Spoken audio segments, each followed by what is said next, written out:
as you said before, like it makes sense this year to focus on the track being an Olympic year. How would you at this point like normally kind of make your own race schedule with all this freedom that you have? I don't know. I'm making it seem like I'm just like, oh, like let's have fun. I'm super serious about running though. Like I train super hard. I'm very focused. Like I do everything I can to be my best, but I also want it to be enjoyable for myself. And so earlier this year, indoor track just wasn't really appealing to me, so I did cross. Like I'm still racing as hard as I can. It's just a different discipline. But yeah, this fall I'll be doing Coffee club, grind your beans and grab your favorite mug. It's Ollie, Morgan, George, and Gus. It's them boys from Coffee Club. Boys from Coffee Club. Hello everybody and welcome back to the Coffee Cup podcast for episode 154. Morgan here. This week we're doing things a little bit different. So I'm actually in Ethiopia right now, so we're not filming the regular episode, but instead we do have something very special. We have an interview that Ollie and I conducted in the studio probably about 3 or 4 months ago now with Allie Ostrander, and we've just kind of had this one banked, saved for a time like this when it was going to be hard to record, and we had a great time. So we're very excited to share it with you, and we hope you will enjoy it. And yeah, that's it. Enjoy. Hello, everybody. We are back. My name is Morgan McDonald. I'm joined by Ollie. No George today. He's overseas. Well, he's about to come back in a couple of days, but unfortunately didn't line up for this very special guest that we have today. We have on Miss, sorry, you're not married yet. not married. yet. Allie Ostrander. Allie, how you doing? Good. I'm excited to be on, you know? Have you listened to the show before? I have listened to clips. I've never watched a full episode, but to be fair, They're pretty long, yeah. I don't really listen to running podcasts because I just feel like I'm already so involved in the running world that like I need to find other things to be interested in too. Smart. Good for the sanity. Yeah, that's the hope. Yeah. Do you watch other running YouTube in general, or you stay away? I kind of like I watch Spencer's Gotta Support, But but other than that, like not a lot. Yeah, every once in a while. I watched your channel when you had it. We started YouTube at the same time. Yeah, so I do remember that. And then, I remember watching your What I Eat in a Day video. It was pretty funny. Thank you. Look at us now. With Spencer's, do you watch and give constructive criticism? Or do you literally just watch and just be like, oh, that's pretty... Do you be like, oh, you should do this next time on your YouTube? I would only give like constructive criticism before he posts it. You know, like if he's editing and he asks me about something, then I would be like, oh yeah, this and this. But like once it's posted, I feel like it's just, I'm not going to be like, you should have done this and this and this. It would be funny though if you did that, because he'd probably come back at your YouTube and it's like, well, you should have done this. And I should start leaving comments of like, at 1:26, really should have cut this clip a little bit sooner. Try to get everyone in the comments on your side. Like, who's with me? Come on, he can do a little better here. Watch my channel for better editing. Oh, that's so funny. I guess we should give some context, and then we'll get back to just talking about the athlete special.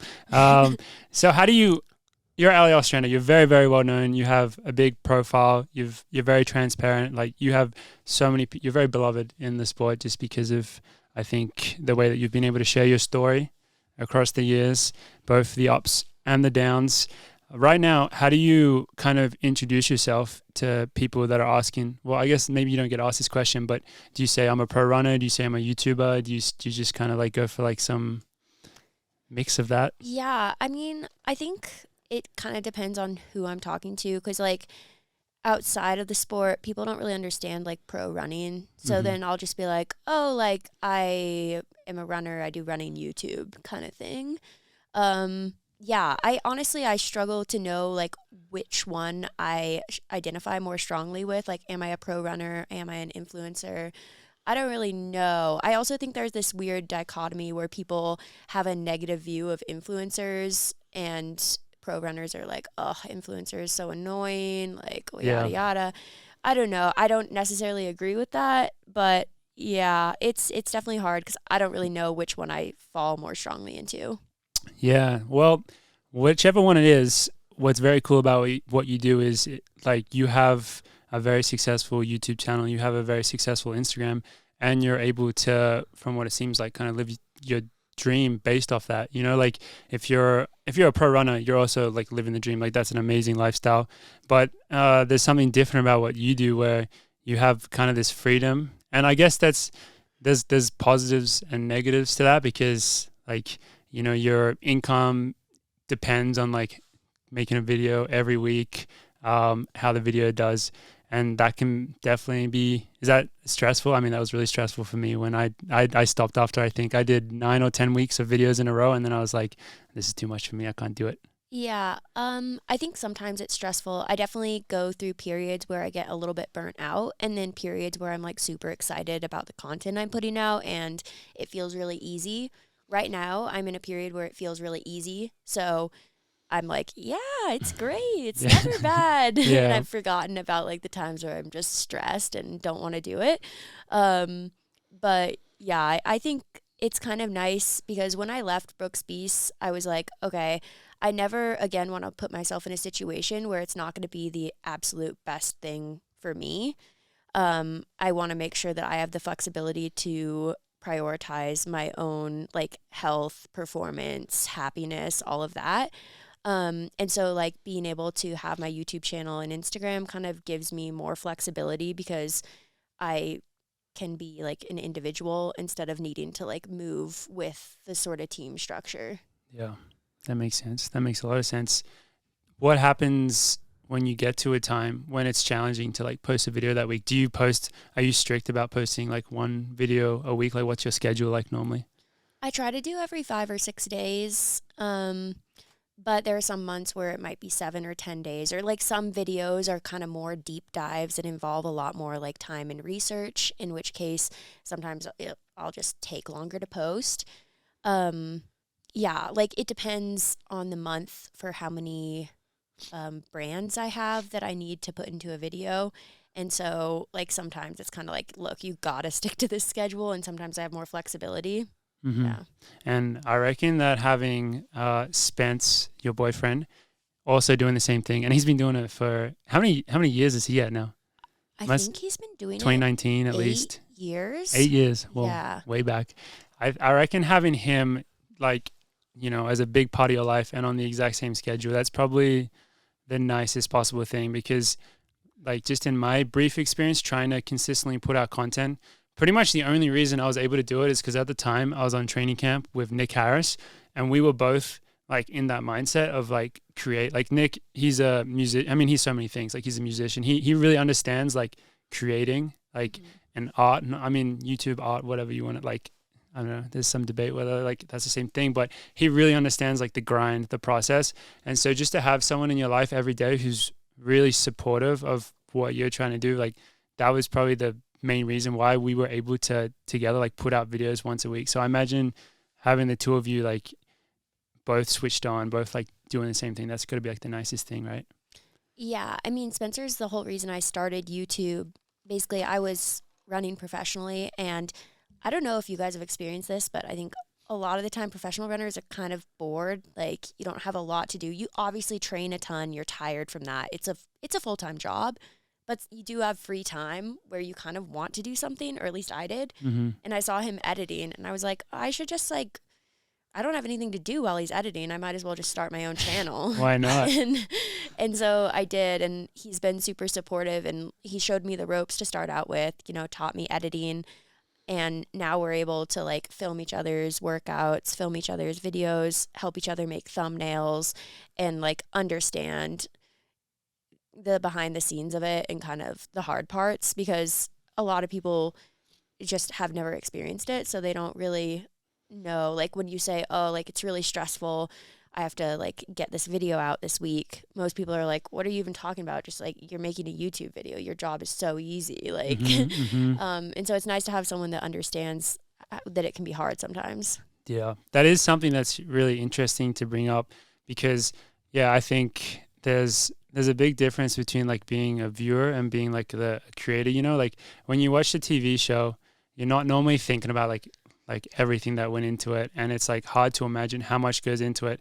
And now YouTube is at that point where I think most people are aware of this, but especially, you know, the big videos, like how much fucking money people and time and effort people are putting into them it's just so crazy. Like the level of quality that you find on YouTube. Is that something that you, or maybe the two of you, do you enjoy getting into like that kind of side of it? Or is that something that you kind of like shield yourself away from and you're just like, I'm just going to make videos how I want to make them and just try focus on consistency? Yeah, I think that even I've only been on YouTube for 3.5 years, and even in that time, I've noticed a huge difference in the quality that is on YouTube. And I feel like I'm motivated to increase my own quality because of that. But I definitely have never considered myself an artistic person. YouTube has brought out more of a creative side in me, but I lean more towards the storytelling side of things versus towards the cinematic side of things. But obviously, I know videos are better to watch if they look good. So I want them to be cinematic and well edited, and I'm kind of just learning as I go. Yeah. Yeah, that's the best way to do it, huh? Yeah. My first video was with Ollie. Well, it was definitely one of the first ones. The Mountain Dew Mile. Yeah. Yeah. You probably haven't seen that one. That one's like very, very far back in the archives. But Is that at Wisco? No, it was Morgan and I moved to Boulder in 2020. Yeah. Right. Peak COVID. It was peak COVID. Nothing was going on. Dathan wanted to do like a mile, kind of just like a time trial mile race. And Morgan filmed it and kind of made like a little storyline out of it. And it was kind of funny because we were just dicking around a little bit. But it was also kind of cool because we ran unofficial sub 4 in Colorado. When you say we, you. Me and Joe. Yeah. Joe and I. Yeah. So, but yeah, it was kind of like, I don't know, it was cool seeing that aspect of just being a part of something like that, because you definitely don't, like, I think when people look at any type of content like that, they probably think it's very easy to do, but it's not, and you do learn a lot. Like, I'm sure, like, Morgan, if you watch that episode and then you watch a lot of the Chicken Boy recent stuff, you can see like just the transforming of people, like, well, you just being able to like enjoy being creative, but also putting in different like layers. Yeah, the reason I missed your DM was because I didn't realize your username was Chicken Boy More. Oh, come on. And I like... You're like, so who's this freak? No, like literally, because I guess it's like weird DMs sometimes, and I saw it, and I was Lots like... of chicken people. I was like, oh, I guess I'll like maybe open this later or something, but like Not I important. didn't think about it. Anti-chicken. And then I realized it was you. That's actually hilarious. Yeah, that's this Chicken Boy Morg show. But the funny thing with that video is, like, I think that video stands up really well, and maybe you've seen this, where like the editing on that video is obviously way worse. Like, it's not a very necessarily well-made video, but it's still really enjoyable to watch because it's like a good story and it's just a special moment.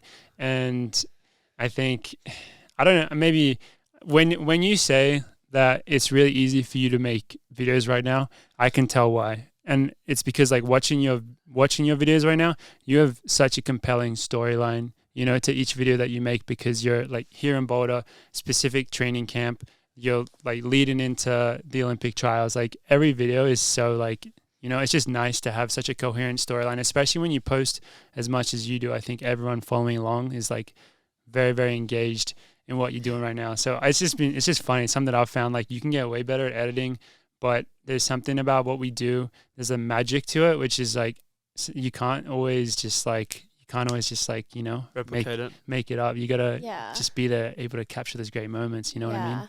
And I think that, like, increasing the quality of your video, quality of audio, quality of editing is all good, but you have to focus on the heart of it first, because that's what, you know, people want to see, and that's what I enjoy, like, putting out into the world. I mean, analytics and stuff, I mean, you guys probably experienced this with the podcast. Like, analytics can be like absorbing sometimes, and I try to, as much as I can, like, not even look at that and just be like, I made something I'm proud of, it's out there, and now I can't control it, so I just kind of have to like accept whatever happens. Mm-hmm. Yeah. I mean, me and George particularly don't really know what's going on. No, I don't check analytics. And either. like Morgan, That's good. Don't start. We'd ask Morgan's like, oh, how did that video do? Or like, and then Morgan's like, I don't know. And then, we usually have Tom that, like... It's not good.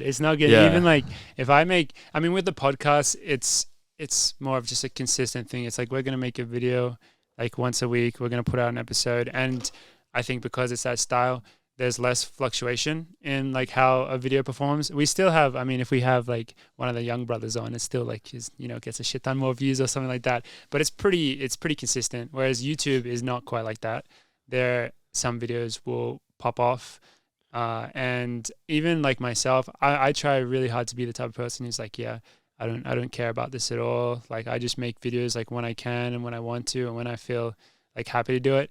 And even like with that mindset, if I post a video and then it doesn't do well, then I still feel sad. Yeah, no, I know. I say this right now. I'm like, yeah, I try to like not look at analytics, but when my videos like flop, of course, I'm like, why do I do it? Like, I just should stop making videos. People hate me. Like, they hate me.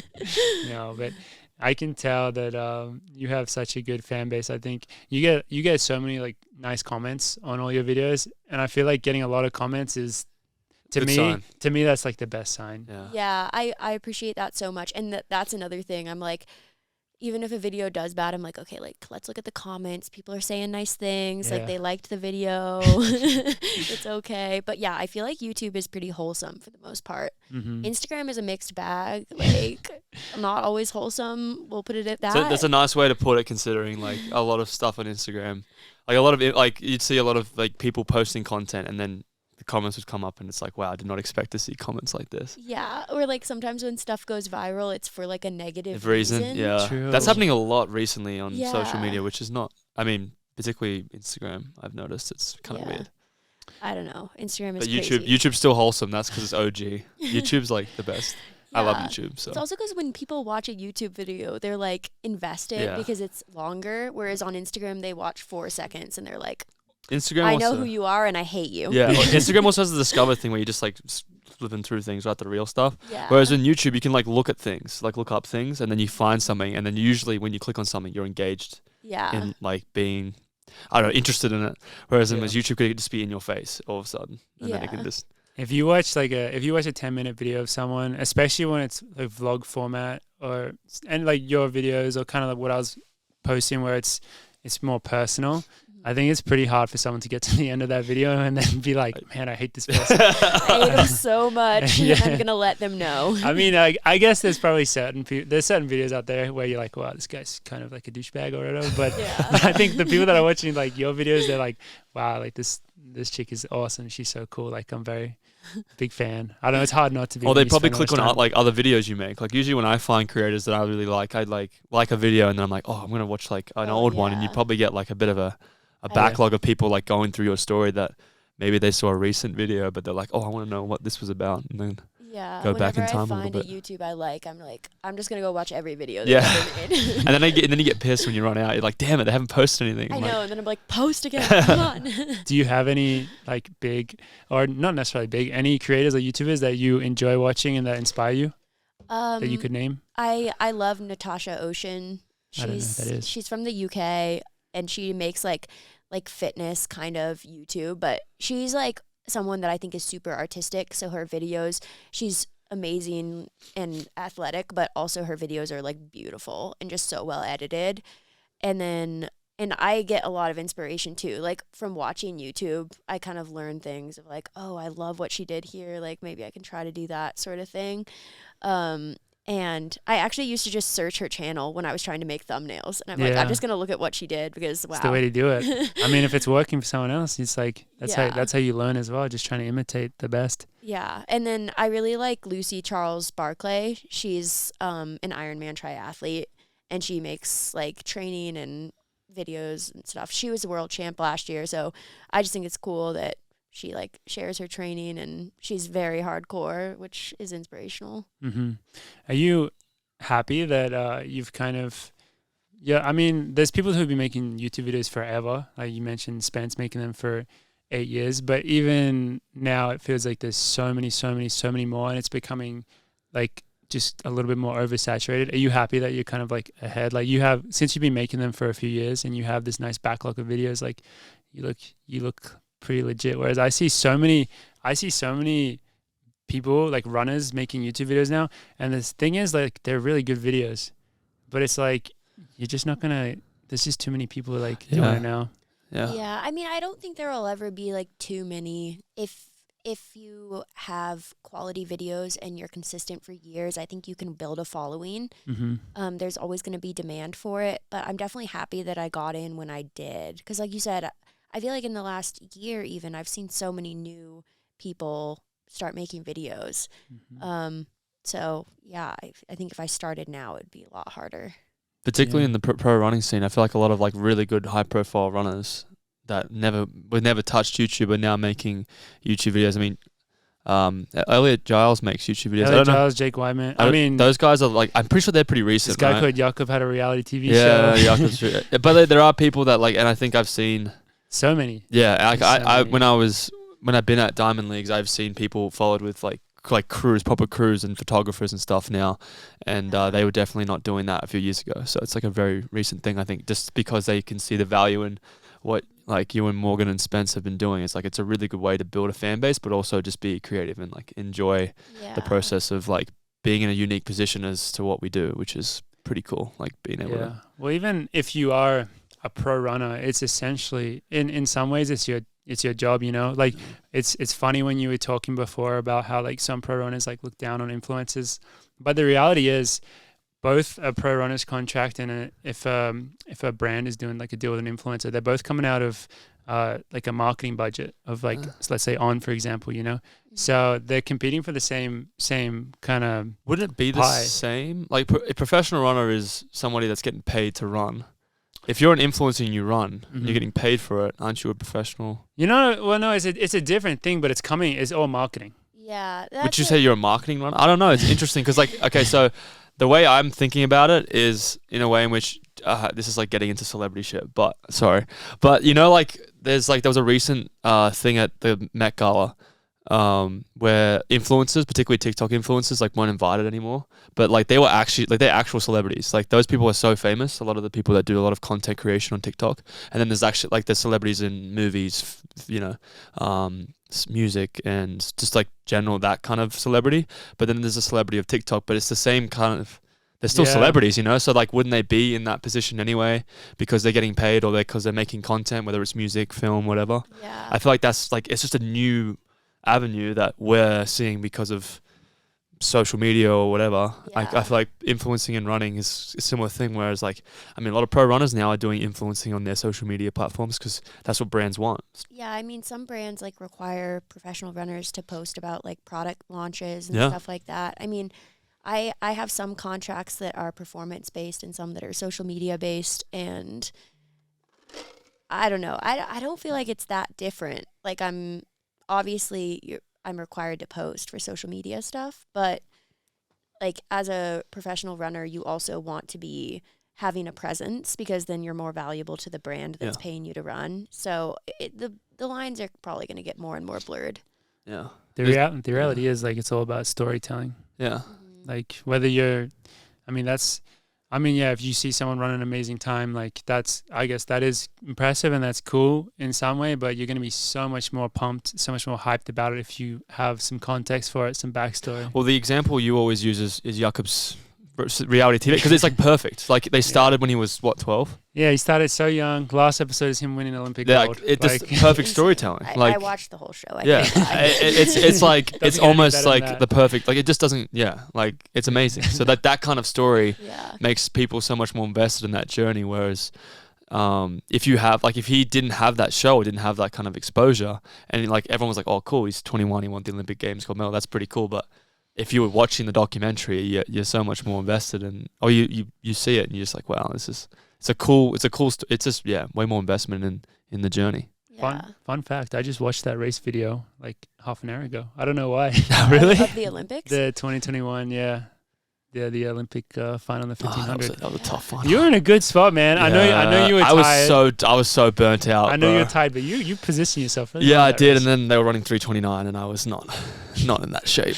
Maybe it was in shape. That was like kind of when I feel like the 1500 at World Champs kind of switched from like before that a lot of races were more tactical, and now I feel like it's fast and tactical. It's been so fast. 100%. I think it's a very different event now, and that was definitely the start of it. I think I've always mentioned on the pod, but like Matt Centro's win in Rio. I think that was the catalyst for it. Just watching him win that and run like It was 350 something. 350 something. Yeah, like Yeah. something that like you probably would even make it through the first round of the NCAA's West preliminary Yeah. now running that Yeah. time. So Usually not. it's just like people see that and then it's just completely shifted in the other way. So Yeah. but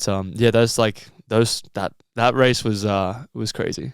But the reason like crazy it's race. so cool even now to go back and just watch that race is because I know everyone's story in that race like so well. Yeah. So it's still Yeah. so Particularly watch like it. even like Jake Whiteman, like he won the semi and everyone's like, oh, this guy's gonna medal, he could win. yeah. Doesn't do well and then goes and wins worlds the next year. Mhm. It's Yeah. pretty Kerr coming through. Kerr, yeah. Chariot was leading a good amount of that race, and then now he's back good this year. Yeah, Yeah. I know.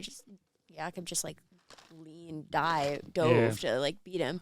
Yeah, that was a crazy one. Also, looking back at that race, like knowing what Jakob said about Josh's win is so funny because he's like, yeah, Josh just like basically JV kicked me, but he JV kicked Chariot in that race. Yeah. So I'm like, you know, Yeah, It it's is- just it racing, is- isn't it? it's It's just- just racing. Every major win like that, like even Jake Whiteman, every major win in the 15's been like that, where the person's come through from behind. There hasn't been someone that's been able to hold off an It's pretty attack on impossible the when final everyone's- straight. I mean, it is like everyone's just so good. yeah. You can't really make a mistake. Well, we'll see what happens this year. I guess. Yeah, I guess so. Yeah, it's gonna be an exciting year. It's gonna be crazy. So we've talked a lot about the YouTube stuff already, and not that we're done with that, but maybe we could focus a little bit more on the running specifically. Yeah. You have I see talking about your like the freedom that you have in terms of like doing your own social media stuff. It's really cool because then you're able to have freedom in terms of what races you do. And was it last year like you were focusing on a lot of like trail stuff, Mhm. and now this year you're back on the track? Like we would never, we weren't allowed to do that. No, we're not allowed to do that. Even Uh, though we like, I remember like there was a period particularly where we were very interested in like doing trails because trail running here is like very big in Yeah. Boulder and it's a very cool thing to do here, but we just weren't allowed to do it. Yeah, but the reason you are here in Boulder is a big kind of altitude camp training for the Olympic Trial steeplechase. Are you really enjoying like being back on the track, back in doing the steeple and all that? Yeah, it's been super fun. I think like I took a couple years off because it didn't sound fun at all to run track. But then this year, I mean, it's pretty typical like Olympic year. Everyone comes out of the woodwork. But like, I don't know. I'm actually really enjoying it. Like, I get super excited to race. And once I finish, I can't wait to race again.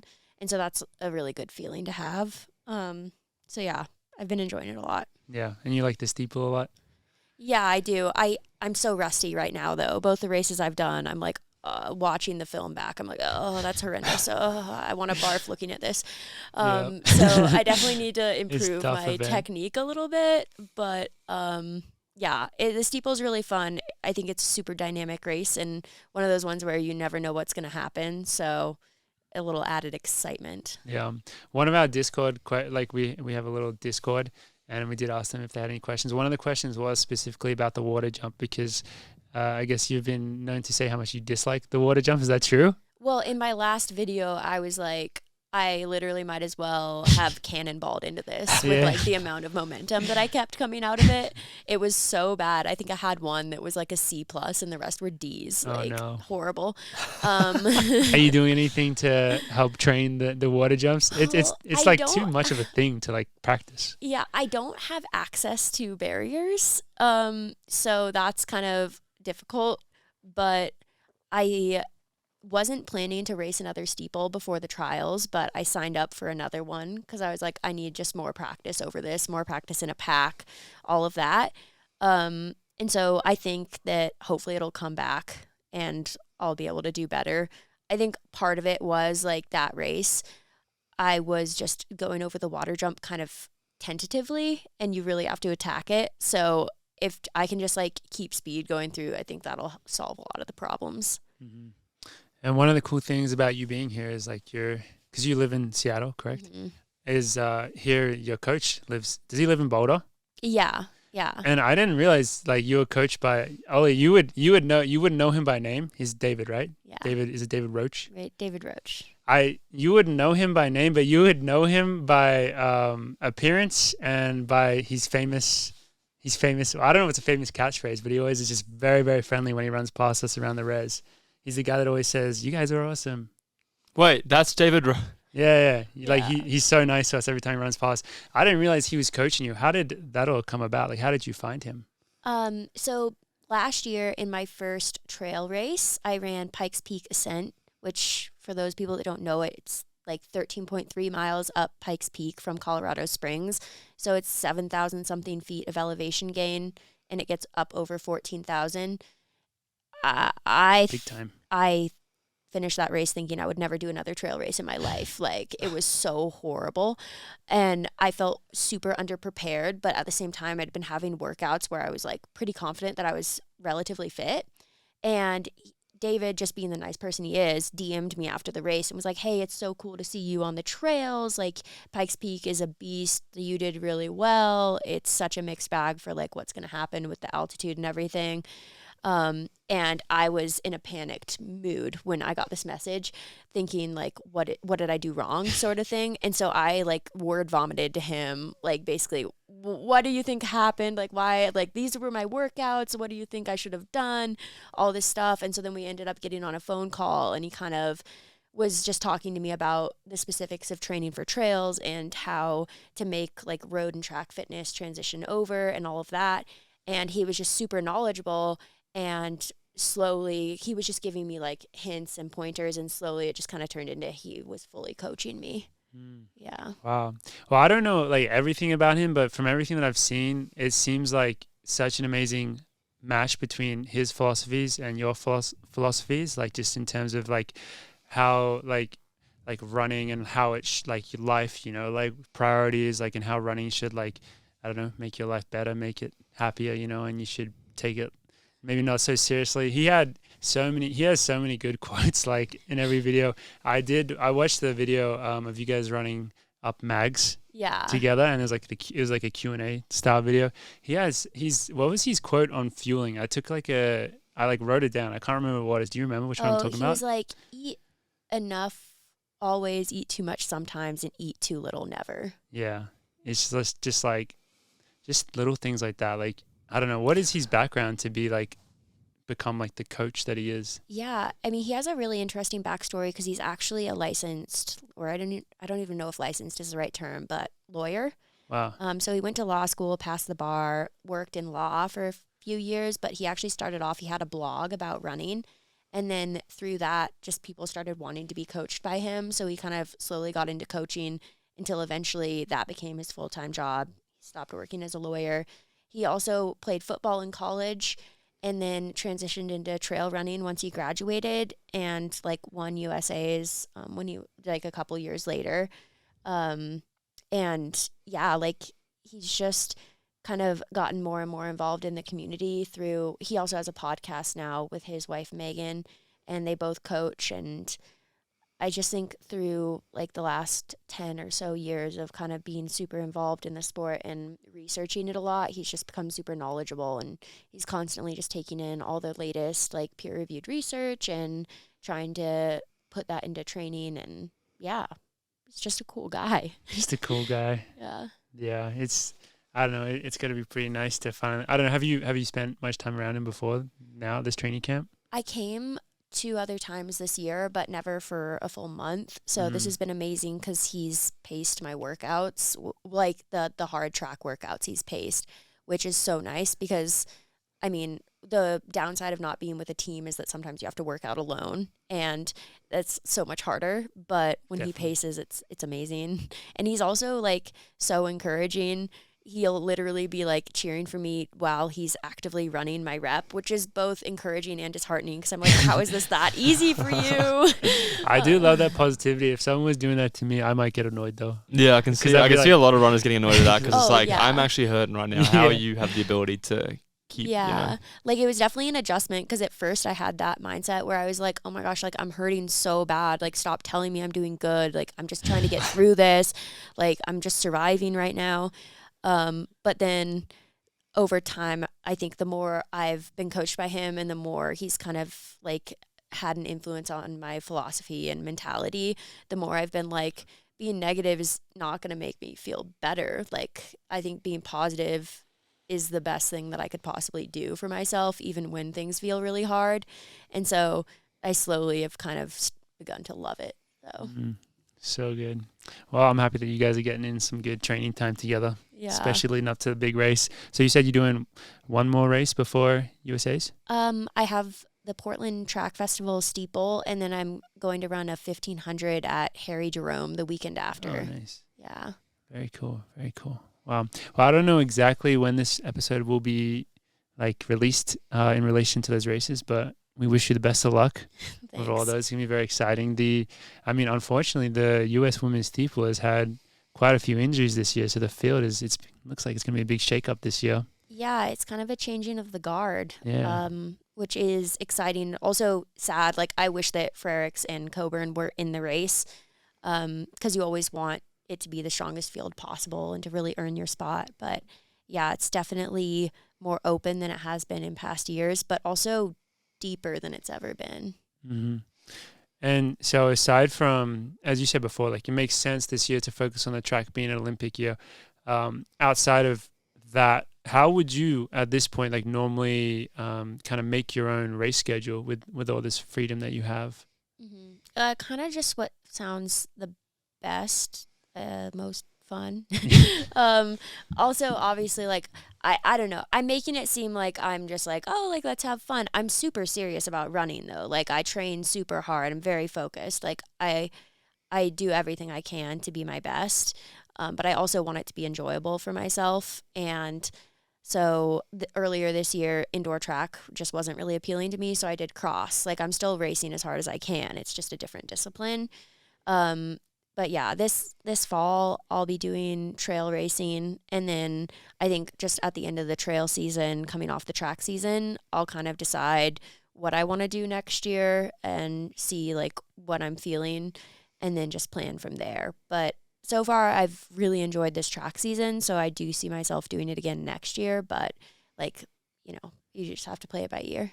Yeah, that's got to be a tough thing because for us it's like, obviously Ollie's going to try run the 1500 this year, and obviously I'm going to try to focus on the 5K, but then when you start bringing in like trail races and all that, that's going to, because you have to obviously train very differently. Well, I would imagine, is it pretty different? I thought it was going to be super different, but according to David, he's like, I think we only need 3 weeks to transition you from steeple to 2.5 hour trail races. Wow. So hopefully it works out. Blind faith going in right now because Yeah. I'm literally training to run like 9 minutes. So this is going to be interesting. How far are those trail races? Most of the ones I do are between 25 and 30K. But there's so much up and down that and like technicality that they take quite a while, like usually 2.5 to 3 hours. Wow. Are we going to do some of those, Ollie? Maybe if we don't tell Ritz, Yeah. that's the way we can get away with it. I would love to do stuff like that because I believe like being track athletes, like obviously is amazing, but particularly where we live in Colorado, we don't really get to fully experience what it's like living here, being the type of athletes we are, like going into the mountains, doing those trail races, or just being able to experience how beautiful it is here. Obviously, it's nice running on the track, but running through the trail, it's beautiful, right? And we don't get to do that, and also bring both sides of our lives together, like the competitive side, the running aspect, to be able to kind of do that and like fully just appreciate that would be something that I would love to do. And I know Morgan would love to do. And actually, a lot of our teammates would probably be really interested too, but it's just hard to. We don't have that time. I guess. Hard to find time to do it. I mean, you guys should like look into Cirque series because there's some near here. Those are way shorter, and so like, and usually trails in the U.S. are not super technical, so lower injury risk. And yeah, I mean, if it's that'd be the thing. If we got injured, we'd get our heads cut off. Yeah. That'd be the worst thing ever. They're like, you're injured, so we'll have to kill you. No other option. I was really actively looking because last year I was coming back from an injury, so I was on my own trajectory, and especially in those like first few weeks where I was just kind of getting back into workouts. So like I had decent fitness from easy running, but I was not yet doing super hard training. I really wanted to find a trail race to go do, but it's just I couldn't find one. The only thing I got to do, which is kind of close to it at all, is I went and do you know people would scramble like the flat irons? I didn't know people did that, but so it's like I don't know. I don't understand all the lingo in the trail world, but there's like FKTs, fastest known times and stuff. So people have it for like these different routes from the flat irons, and it's the second one is like the easiest one to do. And we had a friend last year who would always like take us up and do it. It's like a bit sketchy. Like it's not like super safe. So I definitely wouldn't do it like right now. Like it's not like the safest thing to go do. But one time I just sent it on that and I tried to get my fastest time on it. And I'm still sitting in number 10 on the Strava leaderboard. So It's pretty good. I'm pretty happy with that. I remember the first time we did it, we were like, man. wow, we did not think about this. We're climbing up it. Yeah, I want to try to give you perspective. It's like it's climbing, but it's not really climbing because it's more flat, still very steep. But like people have died on it and stuff because obviously you don't have any like safety equipment. But some people that are really good at it, like they'll just sprint up it, and you just sprint up like the flat iron. Have you ever like done any trail walks around there or anything? I have not. I haven't seen it, but I can imagine what you're talking about because I'm always shocked by the surfaces trail runners will just run and sprint on. Where I don't think I'm that good at the technical aspect of it because I'm not very experienced. But some people just literally are like mountain goats. That's like kind of the difference maker, I think, when you start, isn't it? Like when you go up a trail, you're limited by like your heart and how, like your fitness, but going down the trail, if you're like a mountain goat, they just risking their life. Yeah, they just rip. So, it's crazy. Yeah, that's probably what would really screw us over if we tried to do a race. Probably. We'd have to run up and then just walk back down or something. Just walk it in. Have you ever done any of those? Isn't there races that are just going up and it's like what are they called? VKs, like really steep kilometers. Yeah. Yeah. I've never really done one. So there's one race in Alaska called Mount Marathon that is kind of a vertical K, but you also go down it. But it's like the same sort of like just really steep, like straight up. And then when I was in Chamonix, France last summer, I did the vertical kilometer course. Like there's a VK there every year, but I wasn't there during the time they were running it. So I did the course a few times, and it's really cool. Like they're very steep, but sounds really hard. yeah, they're fun though. Like sometimes when I'm hiking, I get annoyed because I'm like, well, I need to like run to actually get a good workout on this, but running up this grade is like miserable. So VKs are kind of fun because they're steep enough where like you hike and it's a good enough workout. Mm-hmm. Yeah. Mm-hmm. Damn. Well, post our track career, we'll try dabble. We'll look into it. Yeah. I mean, you guys could do VKs because then you don't have to walk it in. You just go up and that'd be so you're good fun. to go. Yeah. There is a race kind of like that. I mean, it's not a technical trail race at all, but there's a race in Australia called the Balmoral Burn, which like 800-meter run is really good at, and it's literally just, I don't know how long it is. I think, let's say for example, it's like a 400-meter race, but it's just on a really steep road, just 400 meters up a hill. Yeah, that sounds intense burn. Like horrible, but but a good time. Yeah. So we've definitely talked a lot about how you're able to kind of make your running schedule in a way that suits you and is kind of designed at like happiness, and like that's what it's optimized for. And you've been such a big advocate for a lot of different like mental health issues and ED and stuff in the past. If there is someone who's like listening, and well, I don't know if that's the best way to ask this question. I'm going to ask it like this.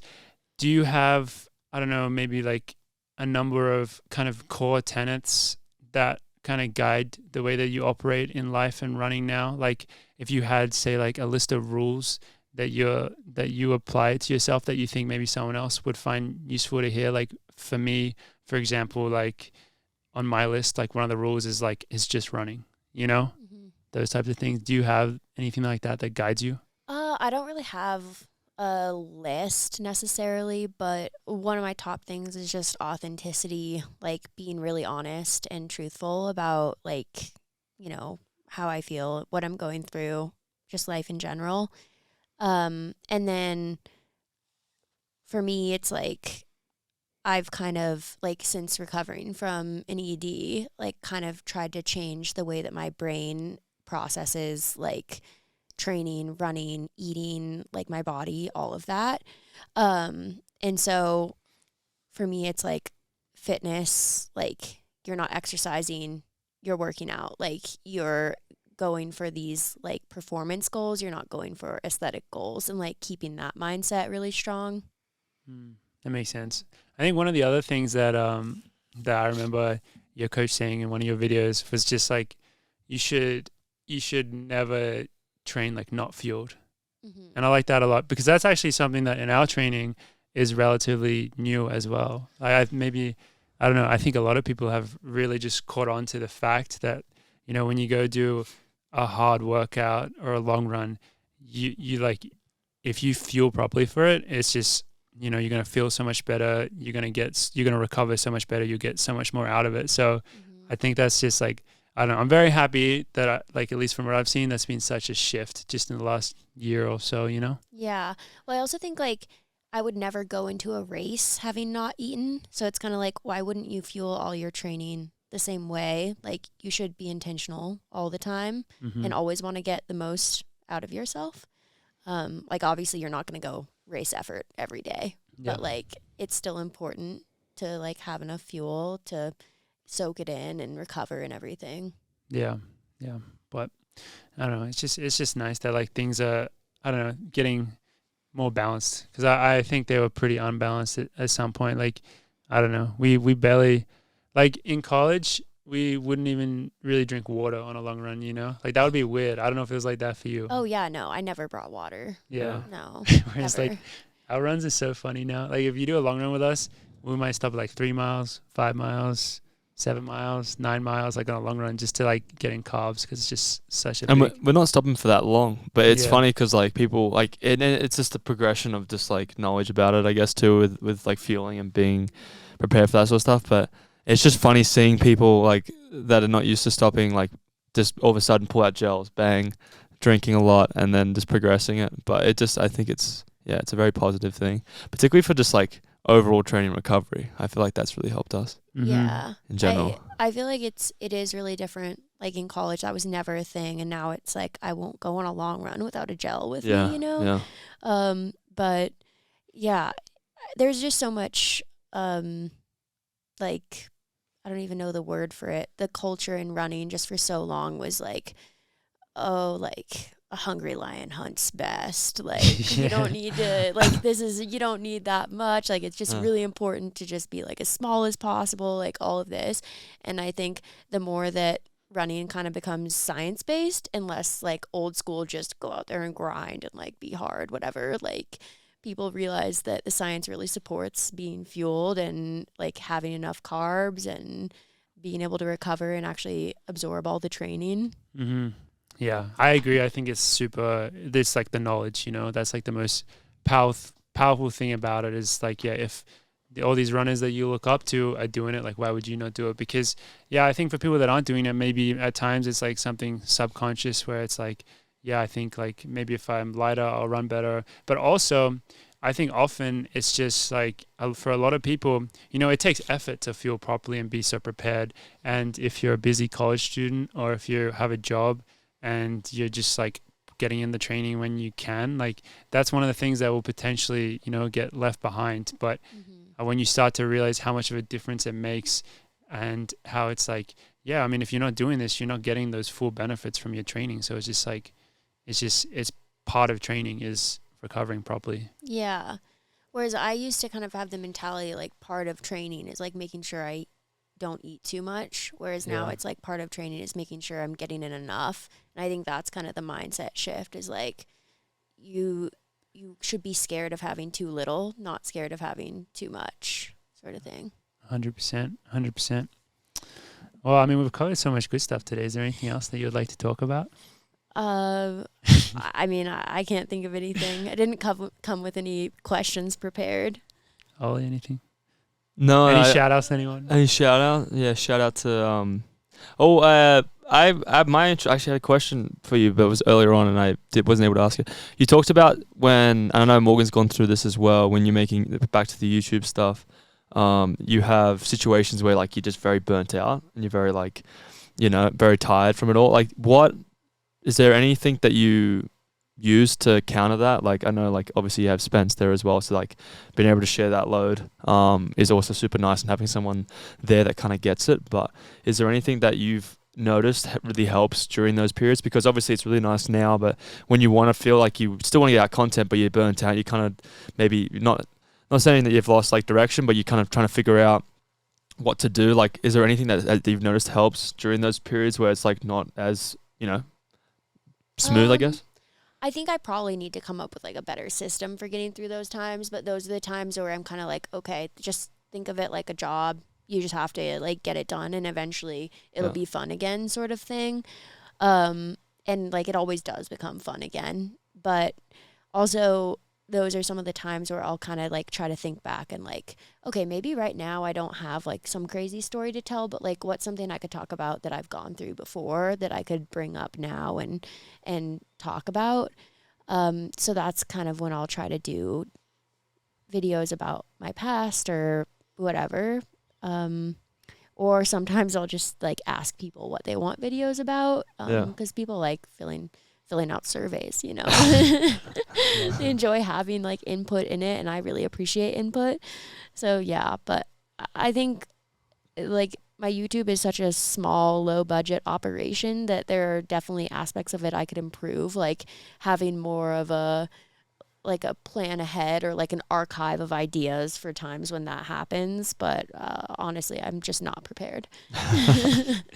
Yeah, because it is hard. It's hard being consistent. And I think that's one thing that like we've been very, very lucky to have the consistency that we have. But it's also, I think, a lot easier than making the content that you do, because there's a creative output to it, and it's not like ours is not saying that we're on a standard kind of schedule with it, but being able to create the content that you create, it's still very, very much like you have to kind of be doing something or create something that's new and layered. And I can imagine that's just hard a lot of the time. Yeah. I mean, making a YouTube video just takes a lot more time and effort. Like anytime you're in front of the camera, like in a YouTube setting, in a podcast setting, it's a bit more relaxed, but YouTube setting, you have to be like pretty switched on. And like, I mean, sometimes you're just tired. I mean, I've had times where like I was trying to film something. I'm just like, I just can't. Like, I'm just not in the mood. Like that stuff is just like, it takes so much behind the scenes. How much do you reckon you are putting into it like a week? Do you have a number or not really? Just grinding every day? It depends on the video, but usually I'll edit for like 5-6 hours. But like when I do one that's more of a storytelling type thing, it can take me like 20 hours. That's crazy. Yeah. And then I also, do Instagram every week. So that's like a few hours every week as well. Yeah. I, for the most part though, enjoy it all. So that's good. Yeah. That's very important. Yeah, that is. For 20 hours, like if you're enjoying it, it makes it easier for sure. Yeah. I love editing too, but sometimes it's just, you get tired and you lose that creative spark, and then it's just like, you got to grind it out though, I guess. Yeah. Well, how long does it take you guys to edit like a podcast? A podcast is like nothing. It's like half an hour. Okay. It's really easy. So you don't even watch the whole thing then? No. It depends on how much shit I say usually. If I talk mad shit and then there's a lot going on, Morgan's like, fuck, I have to spend another extra 10 minutes looking for what Ollie said. Just have to cut out everything. Yeah, just cut everything I say, yeah. Why is Ollie so quiet this episode? We rarely cut stuff out. Like occasionally we've had to, more in the past to be honest, like, but it wouldn't even be like necessarily things that we said. It'd be in the past we used to have like loud noises, like maybe Gus would start barking, like real early days, stuff like that. But the good thing is like I would always kind of know as soon as we finished the podcast, I would already know exactly what I needed to do. And then now some of the like Tom Wang does a good job at putting graphics like over the videos, so he like fully watches it through and he'll like put stuff on top of it. So now it does get watched before it goes out. But yeah, for a long time, like we don't, like I wouldn't fully watch the episode and then put it out. But I think if like you like, I don't know, something will come up and you're like, that needs to be edited out or whatever. That's like the sort of thing I've heard from most people that make podcasts. They're like, it's like a pretty low effort editing process. Like obviously you guys have to plan and know what you're going to talk about and stuff. But that is nice. Yeah. Because sometimes by the time I post a YouTube video, I've watched it through like 10 times. Oh, that's how mine are. Because when I edit a YouTube video, I'm super like everything just needs to flow really nice for me throughout the whole video. So every time I add something on, I'll normally rewatch like the whole video. So that's why I'm so slow, because it's like I So by the time I put a video out, like I hate the video. You know what I mean? I do, yeah. I know exactly what you Like mean. this, Do you think musicians are like that too? Like when Probably. they've played or sung a song so many times, it's just like, Yeah. I freaking hate singing yeah, this like, I song. can't listen to this again. Yeah. I feel like they must think that. Like when Oh, they yeah. release an album, they must be like, thank Yeah. God, I'm Like, never it's listening gone. to this again. It's gone, and then they have to go on a tour and Yeah. perform it a million times. Yeah. Particularly if they're like doing well. It's like, well, I can't be mad about being successful, but God, I have to sing that song again. Yeah. Yeah. I Yeah. imagine that happens. Oh, The yeah. most successful song is the most hated. Yeah, probably for a lot Yeah. of people. I actually also probably like whatever song it gets really popular was like one that they were like, oh, like it's just kind of a throwaway, like put it on the Yeah. album, whatever, and then it just pops off. Do you have things that like when you post a YouTube video that like make a video such that like you know it's gonna pop off, go viral, or is it still like a bit of uncertainty every time? I feel like I want to say yes, but I cannot pretend to understand the algorithm. Yeah. Like there are certain things like in general, like anything that's kind of like Olympic trials, Olympics, like whatever. Mhm. Putting Olympic in front of it. Yeah. Like people from the general population understand that like the Olympics is a big deal. Like people care about track every 4 years because it's in the Olympics, basically. And so like those sorts of things, I'm like usually if Olympic is in it, that gives me like a little boost.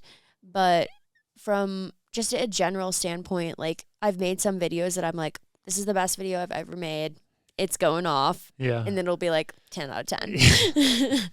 Yeah, you never know. Yeah. And by the way, 10 out of 10 is not a good thing in this context, right? Oh yeah, no. You want a 1 of 10 Yeah. because YouTube ranks your last 10 videos. Yeah. And so if you get a 1 out of 10, it's like the first ranked video, getting the most views. Yeah. You get the confetti. It's an endorphin. There's a confetti? No, There's a YouTube confetti. YouTube Nice. Studio really like messes with your I don't know, your mind. Yeah, They've I'm set it like, up in a way You where gotta like. I'm like, yeah. You try to not look at the analytics, but like, if I'm getting the confetti, I stare at that thing all day. yeah.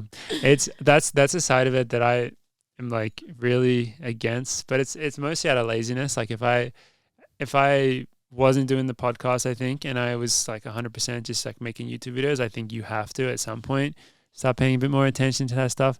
But I've thought about it, like I don't know, like I've thought about like you could post so many like what I eat in a day videos. Like maybe those don't pop off in the same way they do, but I think they used to. always hit. They always hit. But I personally am like, I think most people that watch what I eat in a day videos like don't have a good relationship with food, and it's not necessarily like positive for them to like have a fixation or like compare themselves to me or what I'm eating. That's a good So point. I just don't post them. Yeah. Even like a lot of the time I'm really tempted because like I know that it would do well, but I'm Yeah. like I don't think that's a positive thing to put out. That's so smart. Yeah. I haven't thought about it like that. But that's also me. I'm like I probably don't have like I'm not probably the perfect example yet. So it's different for everyone. Like that's not a dig at anyone that posts that content. Like some people make incredible videos that are like very helpful. Yeah. So. It's just, but the self-awareness of that is like pretty commendable because, yeah, so that's stuff you sometimes you don't even think about. Yeah. So Yeah. How many have you posted many like a day in the life videos? Yeah, those are like, kind of like my fallbacks if I don't have an idea. Yeah. I try not to do like too many in a row, but my standard like videos that I very commonly post are like workout videos and day in the life videos. Yeah. Obviously race videos, and then like other stuff is kind of ideas I come up with. Mhm. But day in the life videos are pretty common, probably once a month. Yeah. Do you really think people would get it? What if you just like, I'm just like saying hypothetically here, what if you just only posted day in the life videos? Do you think people would get annoyed at you, or that'd be fine? Like day in the life video 1, 2, just kept doing it. This is a Monday. Next time I'll do Tuesday. I mean, I think there's probably like a core group of people that would always watch it and just really appreciate and be like, oh, this is like a comforting video. Like I know what to expect and I like it. But I do think that there would be kind of like a gradual decline in interest if I'm not, coming up with anything new. Mixing it up a But bit. I don't know. Also, that might just be me thinking that, and it might not be true. No, that makes a lot of sense. Man, I love talking about YouTube. It's I really can see. fun talking about it to someone that like actually does it. Like, Yeah. yeah. Yeah. I'm editing a video right now that's like, I'm so bad. Like, I have footage from like a month ago that I'm only editing now, but it's like from my last race video. So that'll come out eventually. So there'll be a video from me sometime in the next month, and I'm very excited. But I just Yeah. like, I have to be like, especially when I'm training hard, like I can't edit after like a big run or a big workout. I have to be very like. Like just motivated and energetic. I just can't be tired pretty much because it does take a lot. Yeah, I know what you mean. I feel like I try to save my big editing days for kind of easier days. Yeah, I where really it's schedule just- it out. Yeah, but overall, I do love YouTube. I think it's the best form of social media. I agree. Yeah. I agree. How I do love you- YouTube. How do you approach your Instagram compared to YouTube? Instagram is like, I mean, I think Instagram can also be fun. I realize that I often don't actually share like much about myself on Instagram because so much of it is just like following trends and like making reels and kind of like their jokes and stuff like that. So I've been trying more lately to share a little bit more about myself because I realized my Instagram was like, people like don't even know that I like run professionally. Yeah. Like, people will follow me and think I'm just like, I don't know, like not that it's bad for them to not know that, but I'm like, I do want this to be like about myself and stuff. So I've been trying to share more like about myself, but I don't know. Instagram, I'm not a professional at like social media. Like I don't know what I'm doing. I just kind of make content that I think I would want to see. And yeah, just kind of share like what I'm doing and racing and stuff. But it's definitely hard because sometimes I don't feel super inspired for Instagram because a lot of the time you just don't get the same like connection that you get from YouTube. I feel like so much of my motivation on YouTube comes from like the community online and how wholesome it is. Yeah, and you can't tell the same stories on an Yeah. Instagram. In the Instagram, it's like I appreciate that it's a cool platform to share on, but I don't feel the same connection and therefore I'm not always as inspired to make content. It's tricky. Well, I think who you are as a person and everything is definitely matches up very well with YouTube. Like it makes sense that that's your preferred platform because you can really express yourself well on YouTube. Yeah. I feel like YouTube, I don't have to think of like, okay, how can I pull someone in 3 seconds? Yeah. Like, I hate that stuff so much. Yeah. Whatever. Well, Allie, thank you so much for coming on today. It's been amazing to have this opportunity to chat to you, and I know everyone listening will have really, really, really enjoyed it. So thank you very much for coming on. yeah, it was really fun. I'm going to have to actually listen to your podcast now. I'll become a fan. That's what we do. We're just pressuring everyone one by one. Once Yeah. we get them on the pod, Yeah. it's like, oh shit, I have to listen now. Yeah. My thing with runners usually is like, okay, I'm going to like follow them once I've met them in person. Like we know each other. So Mhm. now I know you guys. Yeah. I'm going to be invested. It makes it know? much easier for sure. I mean, I think the funniest thing for us is like our podcast is called Coffee Club, so then I'm sure people get distracted by the title, thinking, oh, this might not be that running related. They It's don't just all know. running. I don't know. And one thing that you didn't know that you were signing up for by coming on the show is now you're part of like the Coffee Club Track Club. Oh yeah. So like any of your race results from now on, like we'll claim as like part of the Coffee Club Track Club. So Yeah. If any So we race that celebrate I run, like however well or badly I perform, it is because of you. Just you, yeah. we'll We'll that take it. credit. We'll take it. Well, thank you. Oops. I almost just knocked over the table. Thank you very much, everyone, for listening to this episode, and we look forward to seeing you all again next week. Bye-bye. Coffee Club.